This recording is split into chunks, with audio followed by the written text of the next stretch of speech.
All right, Joe Posnanski, welcome to the show. Great to be here. So you are a sports writer, but you've also written a biography of Harry Houdini and his impact on our culture. What led a sports writer to write a biography about this famous magician? Yeah, it's a good question, one that I ask myself all the time.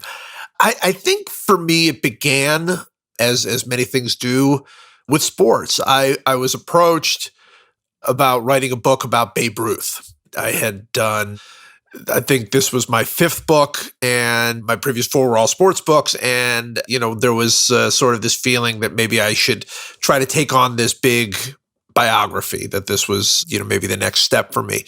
And so I was approached about doing this book about Babe Ruth, and I had to say it did not interest me at all. I just felt like that was well-covered ground, and there was another book in the works at the time by a friend of mine, Jane Levy. So it wasn't something that interested me, but I still thought about it, and I thought, well, if I did do a Babe Ruth book, what would it be about? And what interests me about Ruth, it ended up being the same exact thing that interests me about Harry Houdini. It is that he's still with us in so many ways, that people still think about him, talk about him. He's considered the greatest of all time by many people. I'm talking about Babe Ruth. And so that interests me. Why is that? We don't really feel that way about many things from the 1920s, many people from the 1920s. And so I kind of came up with this thought in my mind about wonder and, how much we crave it even in today's time. And I thought I'd like to write that book. That book sounds interesting to me, but I don't think Ruth is the right guy to do it. And I've been sort of this very behind-the-scenes magic fan for many years. And I thought, this book should be about Harry Houdini. Who better represents my thoughts here on somebody who survives, thrives 100 years, or so after his death. People still talk about him. People still know him. People still consider him the greatest. And, he's just in the news every day in some form or another. And so I thought, that's the story I want to tell, if I can, tell this story about Harry Houdini and why we still care about him. All right, so Houdini is obviously a character that's larger than life. He's become a metaphor almost for lots of different things. Sure. So it's kind of hard to unpack, okay, what's the real Harry Houdini, right? Like, what's the story, what's the myth, and what is the actual Harry Houdini? So let's talk about what his childhood, what do we know about Houdini's childhood? And were there glimpses when he was a boy that he would become this icon in Western culture? It's really hard to say, because so much of what we know about his childhood we only learned after the fact. It was not the childhood he ever talked about. Harry Houdini was insistent on never being really associated with the character that he was before he named himself Harry Houdini, right? He was Eric Weiss. That was his birth name. He came to America when he was 4 years old. He was brought over and ended up in Appleton, Wisconsin. His father was the first rabbi at the temple in Appleton before losing his job. And his childhood is essentially very, very bleak. It's a family that had no money, that was really running away from people collecting rent and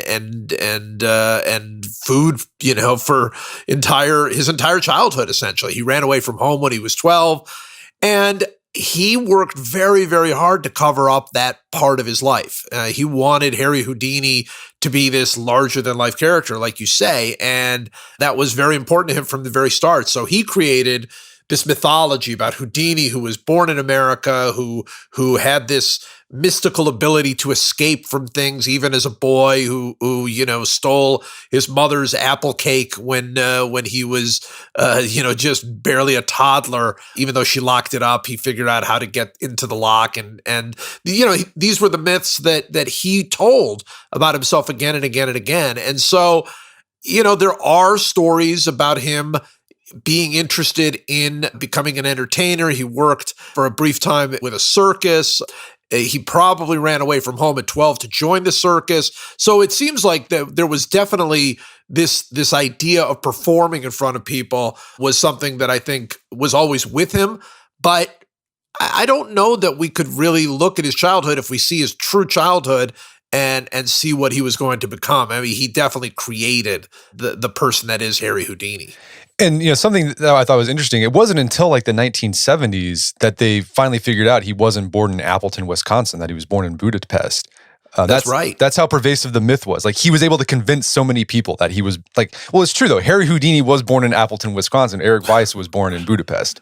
That's right. No, that's exactly, you said it exactly right. It's interesting. There were really, it was not something people felt like they even needed to check, right? I mean, who would lie about where they were born, and why would you? Especially once you achieved the international worldwide fame of Harry Houdini, what difference does it make, right? But for Houdini, it was so important that when you traced back his life, you trace back to this all-American boy, this all-American childhood.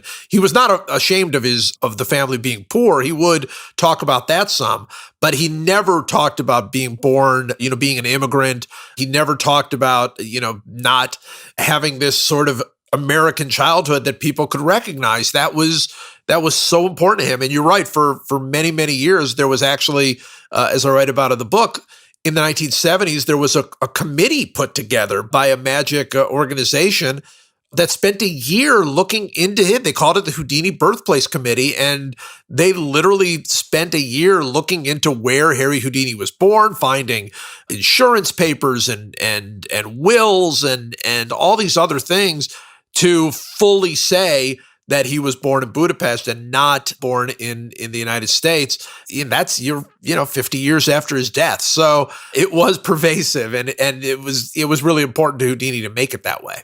Well, let's put Houdini on the therapist's couch and talk about his influence, the influence his father and mother had on him throughout his life. Can you talk a little bit about that? Sure. I mean, and we are playing a little bit of therapist, and Houdini has always intrigued therapists, particularly because of the very, very close relationship he had with his mother, which was, even in his time, very famous. He would call his mother his sweetheart and the most important woman in the world to him, even after he had been married to Bess for many years. So that has been, that's pretty well covered ground. I mean, it is no question that Houdini basically wanted to create his success in large part to support his mother, to make his mother proud, to achieve these things that he felt like his father never did for her. And so that is interesting. But I've always been, at least since writing this book, I've been at least as interested in the, what his father's impact was. His father, as I mentioned, was a rabbi and was the first rabbi in Appleton, Wisconsin. So there was some success there, but it was really fleeting. And he spent the rest of his life after he was let go trying to find work, and he was very unsuccessful. I mean, he tried to be, various things. He tried to be, many things as a rabbi. He tried to, to do all kinds of, tried to sell Jewish books and various other things, but also worked in factories. I mean, he was kind of a drifter when it came to trying to find work. And I don't know that it was anything other than bad luck, bad timing, being in the wrong place. I don't know that it was something that related to him not, having ambition. It just seemed like he was defeated by life. And for me, that is really interesting when you look at Houdini, because Houdini, as he grew older, came to represent, in my mind, the exact opposite of his father. He always found work, and he always was fighting for money, and he always was pushing to support his mother, and he was always, I think, afraid of becoming, in any way, shape, or form, what his father was. And so I've always thought, even though he would say very respectful things about his father, he would talk about how his father was the smartest person he ever knew and the greatest writer he'd ever knew and all these other things. I think the way he lived his life is pretty direct as opposition to the way his father had lived. It's an archetypical story then in a lot of You see that in a lot of famous great men. They're just basically Sure. trying to be the opposite of their dad. Well, so Houdini, he ran away to the circus, had a penchant for being an entertainer. When did he first start practicing magic? And then I guess maybe it'd be useful to talk about like what was the state of magic when Houdini started to get into the business? Well, there were magicians. Obviously, this was long, long, long before television or radio or movies or anything. So, these were magicians who would go from town to town and perform. Some of them on very small stages. There were a few fairly big stage magicians. As best we can tell, it was in New York that Houdini started to get interested in magic, and this was after he ran away from home. Perhaps tried to join the circus. We don't know exactly what the running away from home thing was about. Even Houdini would say that he didn't even remember exactly what his motivations were. But after running away from home, he ended up in New York and his father joined him there. And he worked in a factory that created neckties. And that was really when it seems like he fell in love with magic, probably through the reading of a book by the guy who would end up being his hero and also, in many ways, his nemesis, Robert Houdin, who is even now widely called the father of magic. And Robert Houdin was this magician. He was gone by the time that Houdini was reading his autobiography, but he was this very, very famous stage magician who, to this day, gets credit for so many things that magicians still do, dressing up in evening clothes, tuxedos, that kind of thing, creating various kinds of stage magic. And Houdini read this biography, and it clearly did have an enormous impact on his life. And he was probably at that point interested enough in magic that he was doing a few things. He had a friend within the necktie factory who also liked magic. And after they read the book, both of them read this autobiography, they decided to create a magic act that they would try to make a living doing magic in small shows in various places. And because, and I'm sure we'll come back to the name, but they named themselves after Robert Houdin. They thought it was pronounced Houdin. They added an I to the end of his name, thinking that I would make there are different reasons that have been given for why they added the I. Some said it's because they wanted to make it sound exotic, and some thought an I in Italian means it's somebody you want to be like. And they call themselves the Houdini brothers, and of course his name was Eric Weiss. They called him Harry, so he changed that and Americanized that to Harry, and that's how he became Harry Houdini. And the name is interesting because Houdini, it's something about the name. It's like you always remember it. Like it's hard to forget. What do you think's going on there?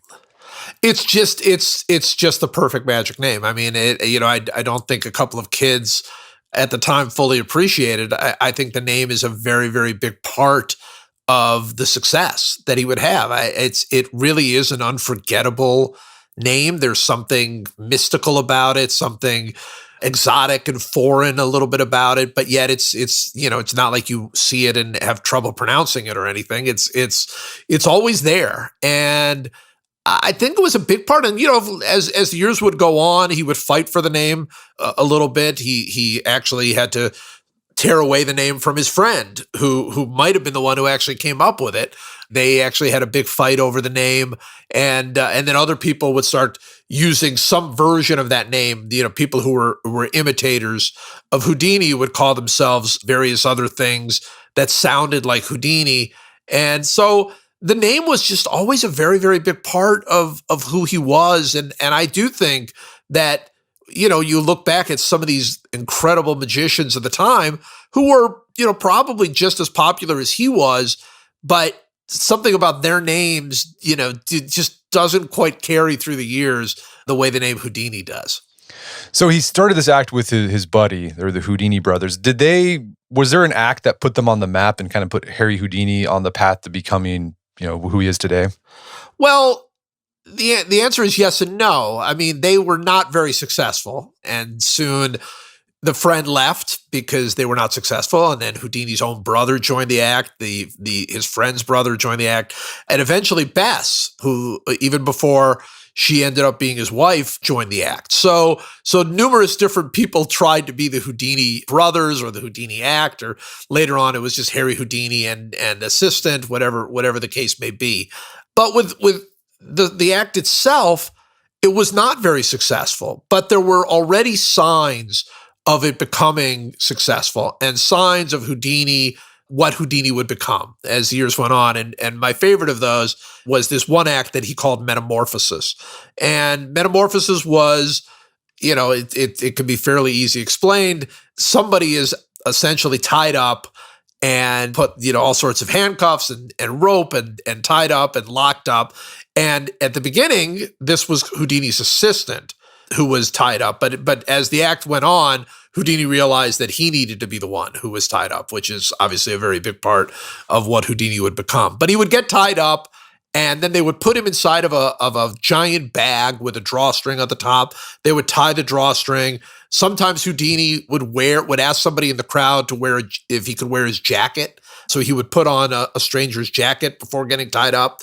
And then they would put this bag with the tied up Houdini inside of a chest, a magic chest. They would lock that chest on many different sides, obviously always showing that there was no possible way to escape. And then the assistant, originally his friend, later his wife, would say to the crowd, okay, watch the effect. It's going to happen fast. It's going to happen in the count of 3. And she would count 1, 2, and she would lift up this curtain that they had. And then Houdini would say 3 and pull down the curtain, and he was out.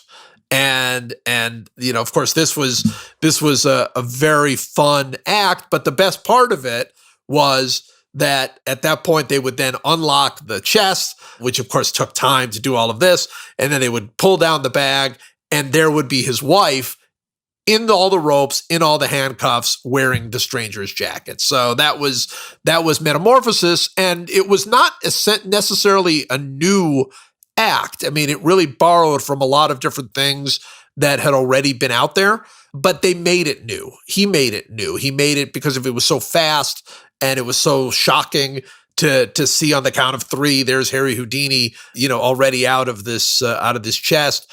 The speed of it was such a big part of it, and people liked it. And he did get some very good reviews for it, but it really did not lead to success. It just led him on the path that eventually led him to success.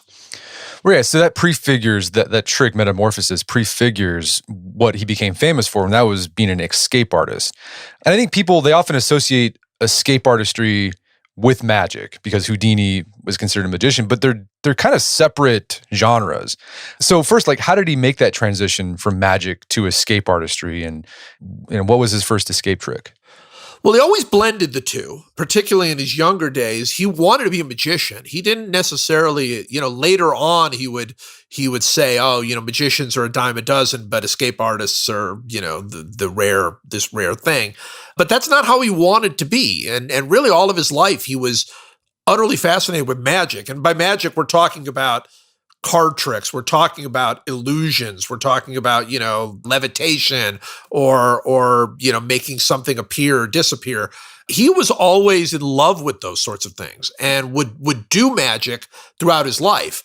And, there might have been a little resentment later in life, not certainly when he was at the top of his game, but later in life that people didn't appreciate him as a magician as much as they appreciated him as an escape artist. But he always had this escape part of his act.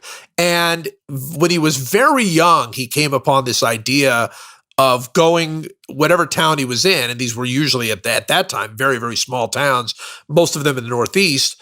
He would, before the show, he would go to the local jail and ask them to allow him to put him in handcuffs and put him in a jail cell and see if he could escape.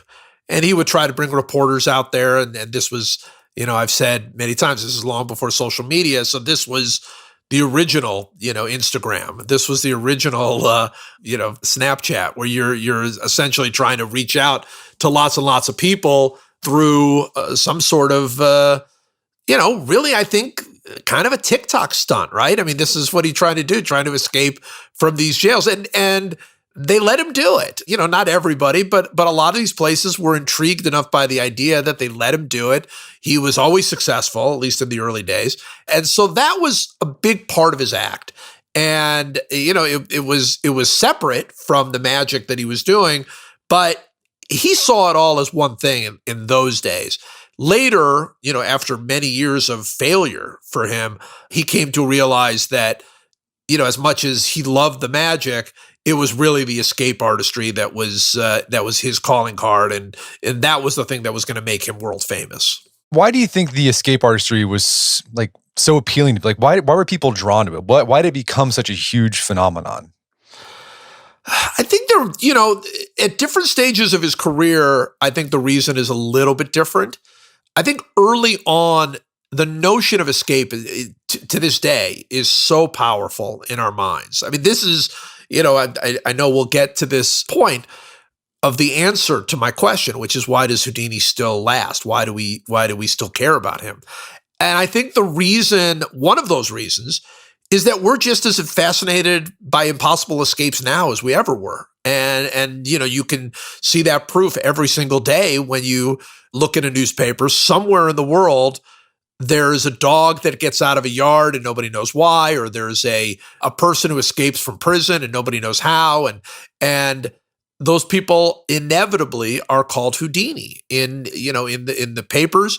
In my world of sports, Houdini is constantly being, used for a quarterback who gets out of, an impossible situation, or a pitcher who gets out of a bases loaded jam. We call them Houdini. And so I think that infatuation that we have, that fascination that we have with escape, was always a big part for him. Later, he was also cheating death. So it was this combination not only of escape, which was, the thing that really drove his early success.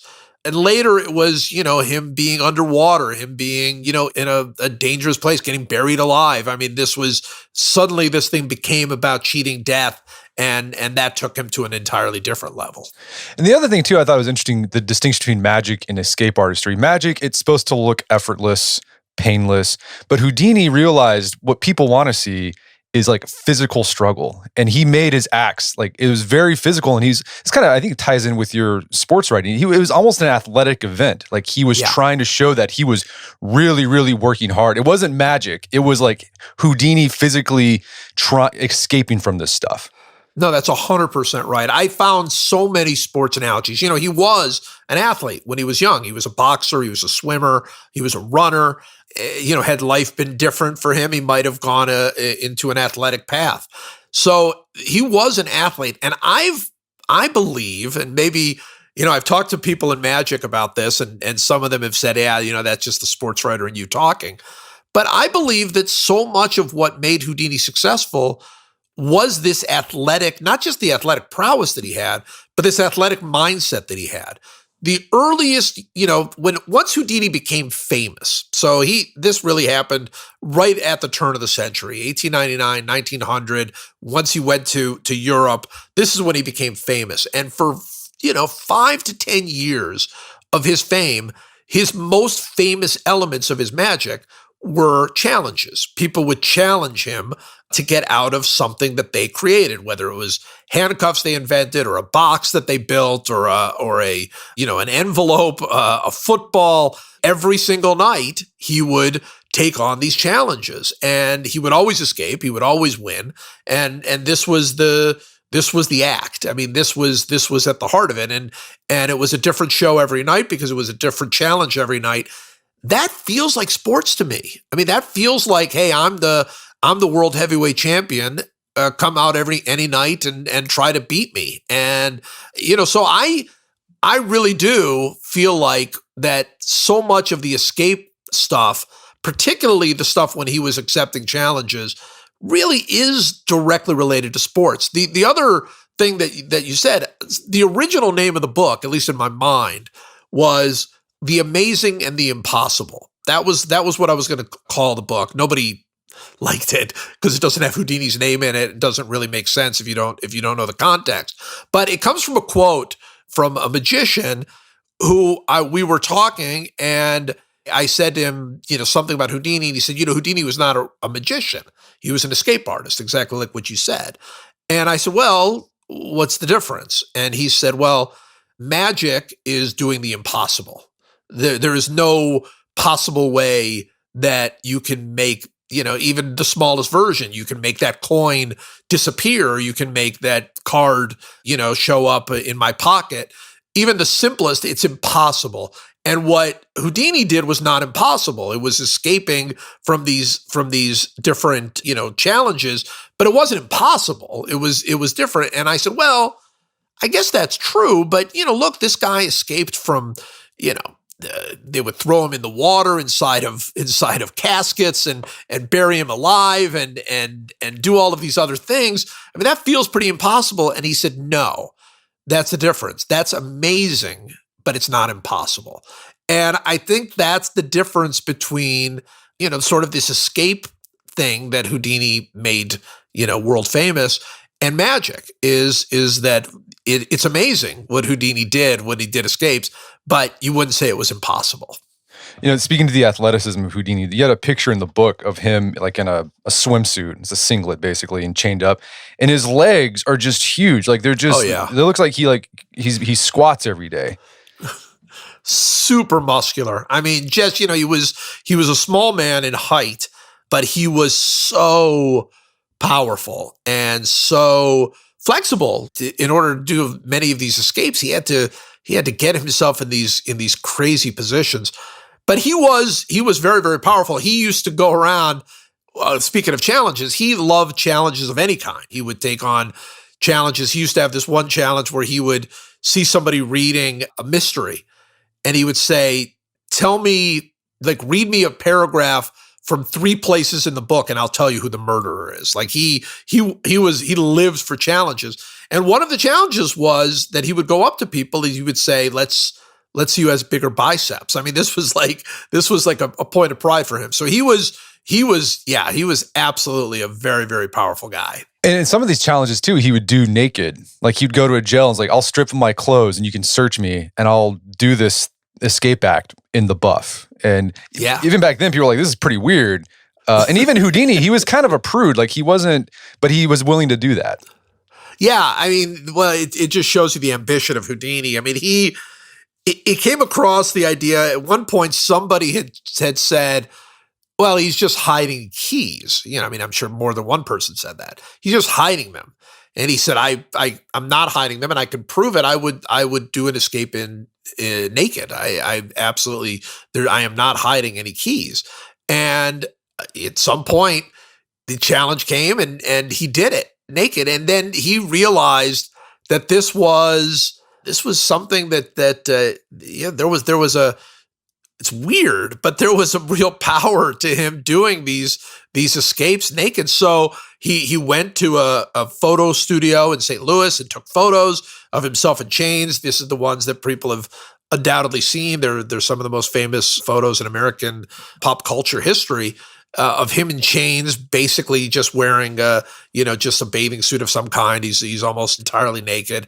And this is what he would do. He would always say, okay, I'm just strip me down. And because he knew that whatever his secrets were, they did not have anything to do with him hiding a key in a pocket or something like that. I mean, he had his own methods. And so he was willing to do whatever it was taken. And it was, he was not opposed, even though he was a prude, he was not opposed to being a little bit scandalous if it meant getting a bigger audience. So he had a lot of famous escape acts. He had just basically handcuffs. There's a lot of handcuffs challenges that were really famous. Right. What was like his most famous escape act? And do we know how he did it? Well, there are a couple of escape acts that in my mind are the most famous. I mean, I think most people would tell you that the most famous escape for him was the water torture cell, which he invented. And essentially he would be, taken by the ankles, he'd be put in, strapped in, lifted up and dropped upside down into a tank filled with water. And then they would lock the top of it and Houdini would escape from this water torture cell.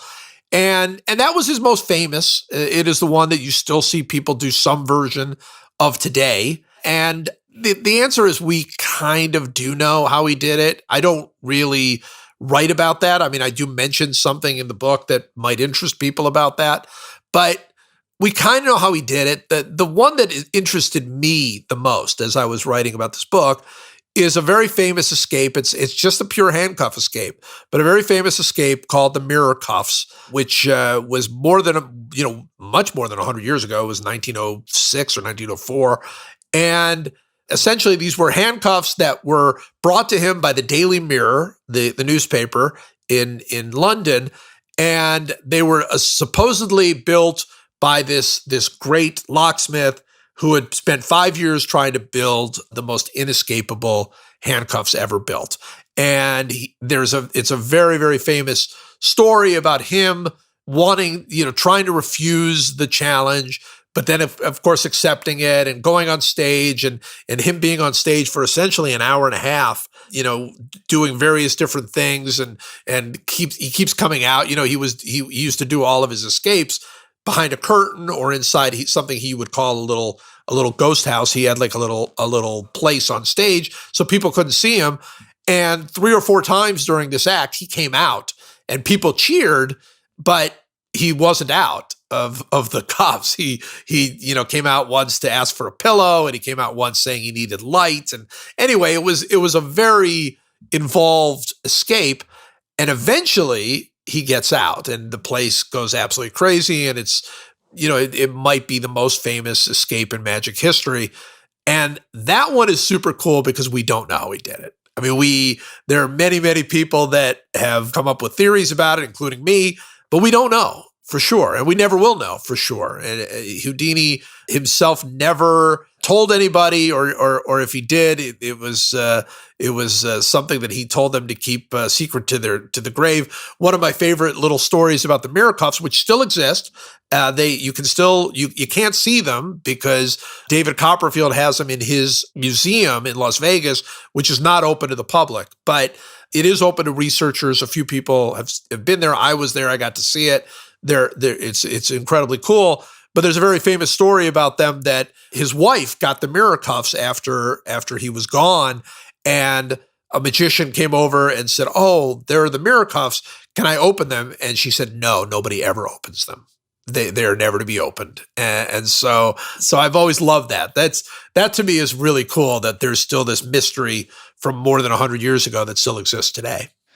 So one of the themes that you see throughout your book, I think you did a good job capturing, is the ambition of Harry Houdini. And this guy, he was making money hand over fist, one of the most famous people in the world, but yet he lived a really modest lifestyle. People described him as dressing like a bum. His taste in food were really simple.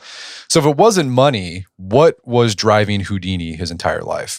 Well, what's interesting is he was interested in money, but not interested in it for money's sake. He just wanted to be the highest paid. That was incredibly important to him. And he had terrible fights with promoters throughout his life because he felt like they were cheating him. They weren't giving Houdini his fair due. So he wanted money, but he didn't care for money. He wanted fame and because that's how it related to money. And so his ambition for fame was, it was utterly insatiable. There was no amount of fame that he could get that was enough. And not only that, there was no amount of fame he could reach where he didn't have a constant and persistent fear that he was going to lose it. I mean, this was his thing. And so, when he had his money, he would spend so much of it on promoting himself. That was where so much of his money went. He also spent a lot of money on magic books, magic tricks. He was a tremendous collector, not only of magic, but mostly of magic, but also other things. He was always a scrapbook keeper. It's kind of interesting elements of him as a little bit of an amateur historian. But most of the money he would spend on making sure that he was even more famous next week. And so he was constantly, out there trying to get reporters to do more things about him. He was constantly creating new and scarier illusions to try to get more famous. He went into the movies very early on in the silent film stage to try to get more famous. I think that was his. I wouldn't say, maybe it was. I was going to say, I wouldn't say that it's the only thing, but maybe it was. He had a singular ambition for fame. And I don't know, I guess there are people that we could think of that are like that now, but there's no question that what he wanted was for everybody to not only know Harry Houdini, but respect him and admire him and think of him as the greatest in whatever field he was in. Yeah, so he did a lot to contribute to sort of the celebrity culture that we have today in America. Yeah. And this kind of ties in too with what, the Babe Ruth connection, because Babe Ruth, one of the reasons like we know so much about him is that he had, PR people who created this persona of the Babe, and Houdini did something similar, but he did it himself. Yeah, that's right. Well, I mean, it's really interesting because Babe Ruth did not really engineer his own fame. It was really the sports writers who did. And they did it because they loved the story. They loved the Babe and loved the story. And it made so much sense for them. They were out there trying to make a living as well. And people ate up Babe Ruth stories. So that was a big part. But you're right. With Houdini, it was all self-driven. I mean, as the years went on after his death, there have been many, many people who have picked up the banner. And of course, that's a very big part of my book, is writing about all of these people who have been fascinated by Houdini through the years. But when he was alive, that was him, literally, sending his clips to every newspaper in the country, making sure that he had advanced people in every town that would be able to tell him, how he was going to break through in Boston or Washington or Philadelphia or New York or wherever he was going. And so, yeah, it was really self-driven for him. So something that happened later on in his career is he got into the business of debunking spiritualists. Yes. For those who aren't familiar with spiritualism, can you give us sort of a brief summary of the movement and then talk about Houdini's involvement? Because he, at one point early on in his career, he dabbled in spiritualism.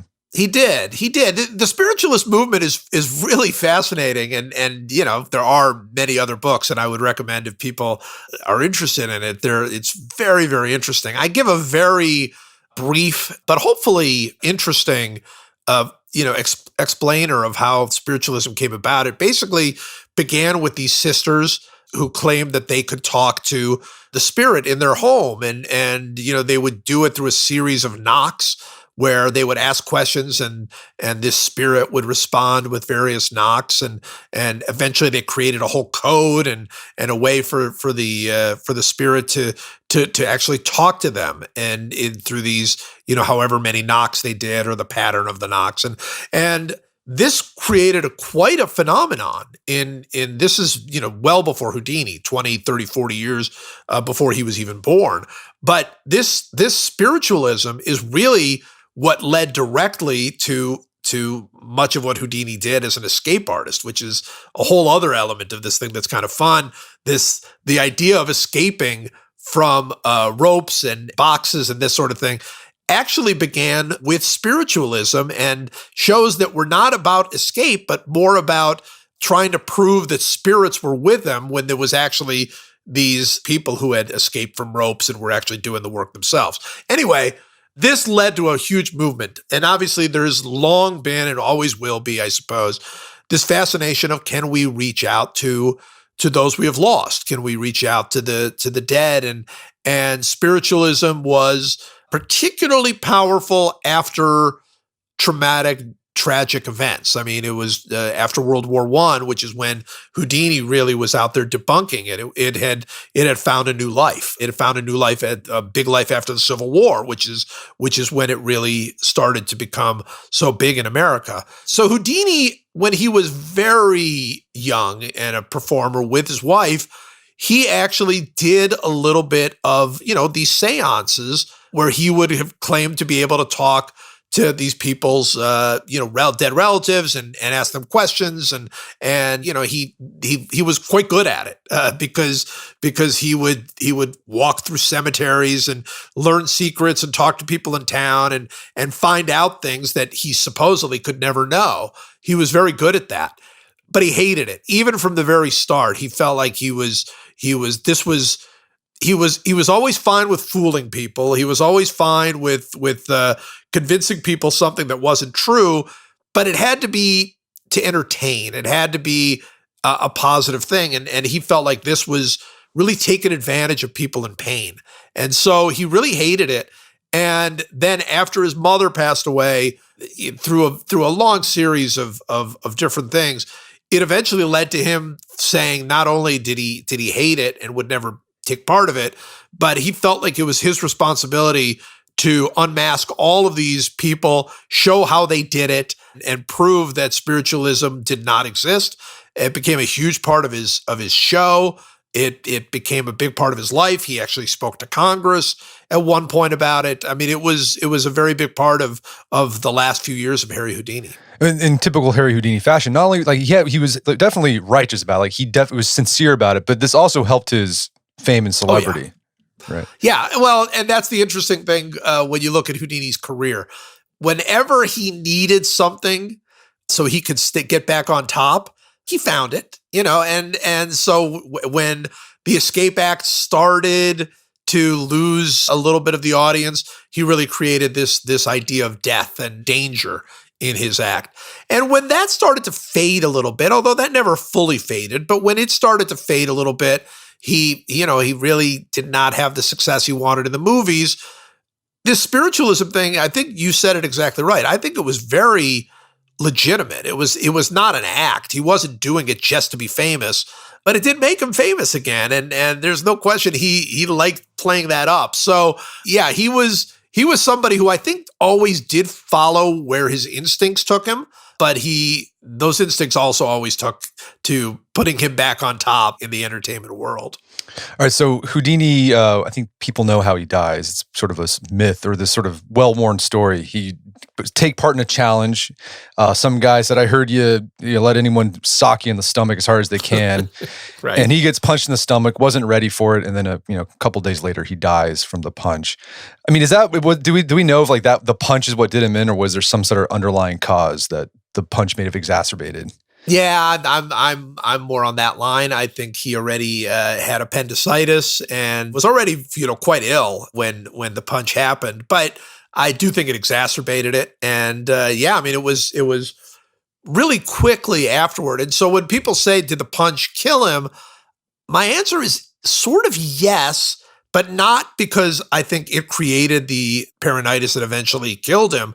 But I think he was so embarrassed by the fact that somebody's punch could create pain that he simply refused to get treatment. If he had gotten treatment afterward, he would have, even in those days with the medical knowledge they had then, they would have removed his appendix and he would have been okay. But he refused. He kept performing, and like you say, it was 5-6 days later, he was in Detroit and he was gone. So it was. I don't think the punch itself created the thing that killed him, but I do think the punch was a very, very big part of his death.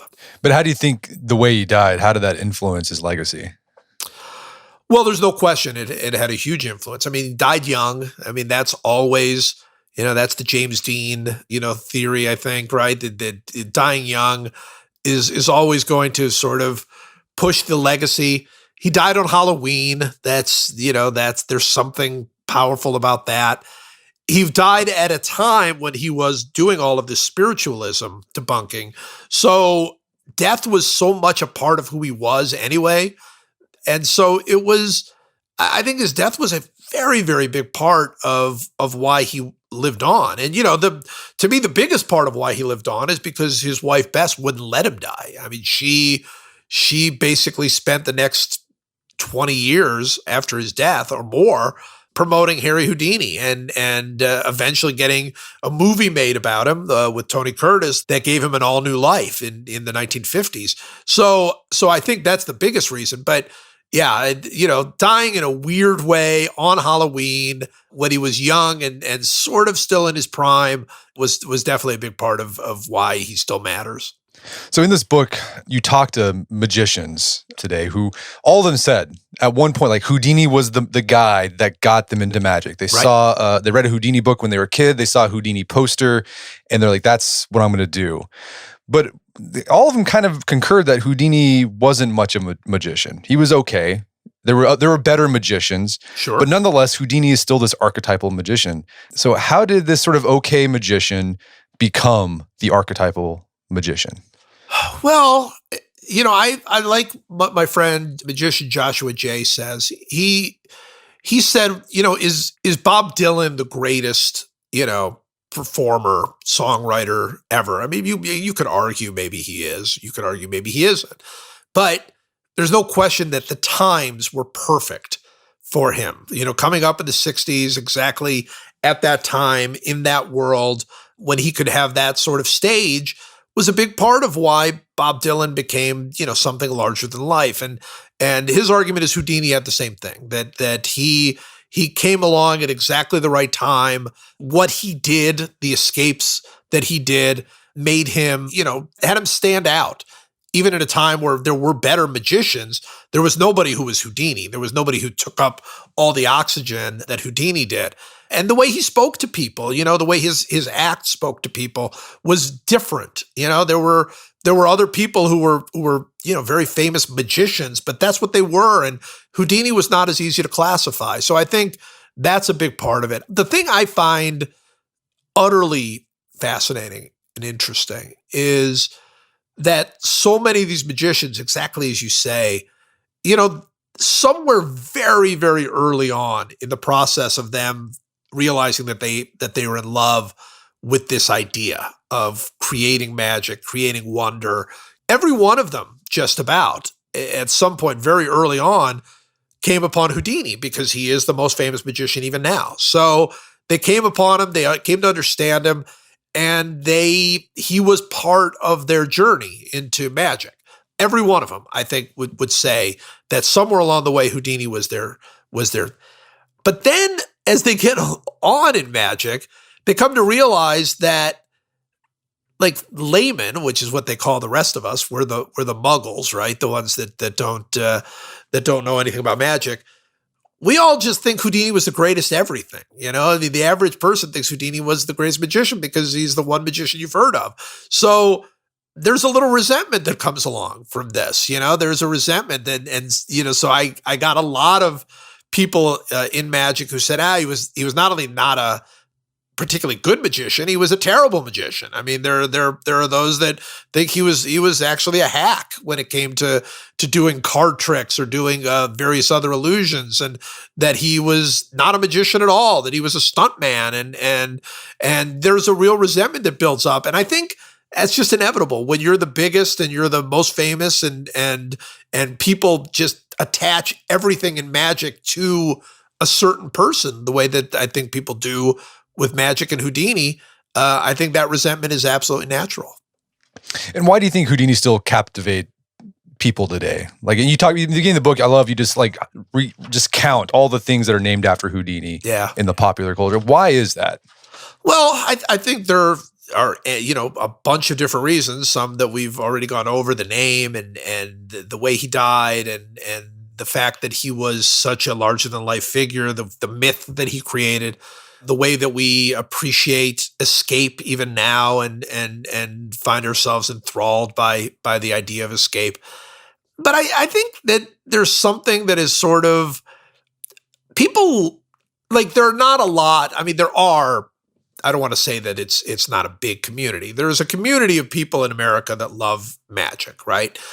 But I think there are lots of people who like it, like magic. They're not huge magic fans, but they'll see magic on America's Got Talent, or they'll see a magician perform at their kid's birthday party or something, and they're like, this is fun, right? This is interesting and fun. And if you see a good magician, you don't appreciate that it really is an art form. I mean, at the highest levels, it's an extraordinary art, but you don't realize that. You're just watching it. It's just fun. It's just fun stuff. And so, because I think so many people are drawn to that fun, Houdini's the guy. I mean, if you're interested in magic, if you're a kid and you're interested in magic, the book in your school library is going to be about Houdini. And the first person somebody's going to say to you, you're going to say, "Oh, you know what? Magic is kind of cool. What's the story with magic?" They're going to be like, "Oh, well, let me tell you about Harry Houdini. He reached a level, I think, that makes him sort of synonymous with magic for so many people." And I know there are lots of people in magic who are not, they don't love that. They wish that that some of the other great magicians would get their say. And there are a lot of great magicians today.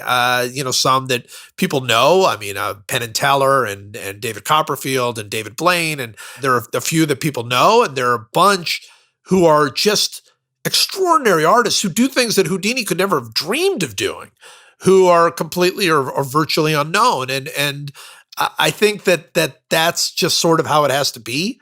I think magic is something. It is a world all its own. But I think that for people who are just intrigued by it, who are just interested by it, which is kind of everybody or most people I know, have at least some connection. Their uncle did magic tricks or something. They have some connection to magic, and for them, it will always be Houdini. I mean, that's just where Houdini placed himself. Well, Joe, this has been a great conversation. Where can people go to learn more about the book and your work? Well, the book they should be able to find everywhere, I hope. It's called The Life and Afterlife of Harry Houdini, and I think it is, you can get the paperback, you can get the hardcover, you can get the audiobook, which is really good. I didn't read it, so it's really good. As far as my work goes, I've got a book coming out this fall called The Baseball 100, where I went back to my world of sports and did a countdown of the 100 greatest baseball players ever. It is mammoth. It is 300,000 words. It is this mammoth book as I tell the stories of these 100 players and hopefully tell the history of baseball through these 100 players. I'm online. I'm on Twitter at Joe Posnanski, and I'm a senior writer for The Athletic, so you can find me there as well. I'm around, I think. All right. Well, Joe Posnanski, thanks so much for your time. It's been a pleasure. Thank you. My guest was Joe Posnanski. He's the author of the book, The Life and Afterlife of Harry Houdini. It's available on Amazon.com and bookstores everywhere. You can find out more information about his work at his website, joeposnanski.com. Also check out our show notes at aom.is/Houdini, where you can find links to resources where you can delve deeper into this topic.